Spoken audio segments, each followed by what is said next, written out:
côtes de l'Alabama. Les Américains lancent un appel au secours. Il manque de pompes pour récupérer le pétrole. L'aide internationale est donc la bienvenue, d'autant que la saison des ouragans vient de commencer hier, causant la mort de près de 300 personnes, au Guatemala notamment. La première tempête tropicale de l'année, baptisée Agatha, touche depuis ce week-end l'Amérique centrale. Les pluies diluviennes ont formé un énorme trou au cœur de Guatemala City. Vous le voyez, il est impressionnant. Il fait 30 mètres de profondeur, 20 de diamètre. Une maison de 3 étages a été entièrement engloutie. Heureusement, elle était vide au moment où ça s'est passé.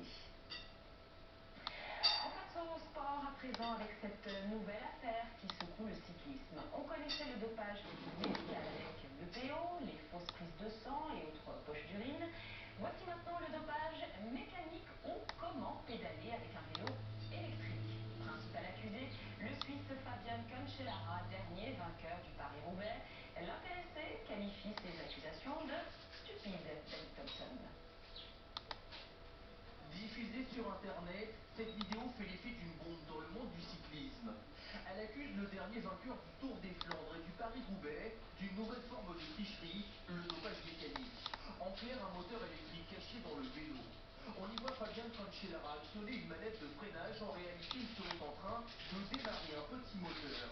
Le système permettrait d'atteindre sans effort 50 à 60 km/h. Selon l'auteur anonyme de ce montage, c'est ce qui expliquerait les démarrages foudroyants du Suisse, laissant sur place ses adversaires. Fabian Cancellara a immédiatement nié. C'est une histoire idiote, explique-t-il. Je n'ai jamais eu de batterie sur mon vélo. Mais la polémique enfle. En Italie, le système a été présenté par un ancien coureur. Le principe est aussi efficace que simple. La batterie est cachée à l'intérieur du cadre. Il suffit d'actionner une manette pour enclencher le moteur électrique ultra silencieux. Plus besoin de pédaler, la machine s'en charge d'elle-même. Ces triches illégales seraient quasiment indétectables. Certains professionnels admettent aujourd'hui que la vidéo est très troublante. Je pense que c'est des images qu'on doit prendre au sérieux. La technique apparemment existe. Donc après, reste à savoir qui, quand et comment éventuellement on a pu l'utiliser. L'Union cycliste internationale n'a donc pas tardé à réagir.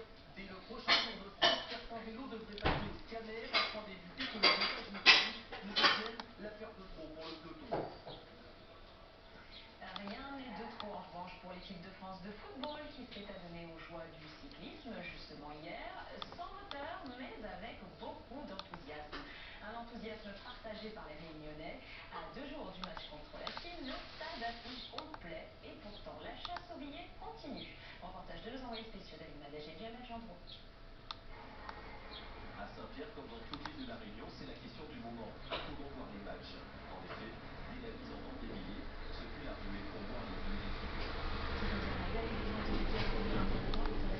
L'enfant, lui, il est dans l'équipe de Saint-Pierre. Il joue au football et il n'a pas eu de place. En enlevant les invitations, seules 4000 places étaient en vente. Les plus tenaces essaient désormais leur chance via les clubs de football ou les mairies. Pour le match, on a passé la capacité du stade Michel-Launay de 7800 de 8000 places à pratiquement 11100. C'est le maximum qu'on a pu faire en très peu de temps. Vous savez, ça a été fait en 3 mois. Ce jeune Réunionnais, lui, n'a pas de problème. Il y a un mois, il a emménagé dans cet appartement dont la terrasse offre une vue imprenable sur le stade. Il y a quelques amis qui vont venir, on va apprécier le match.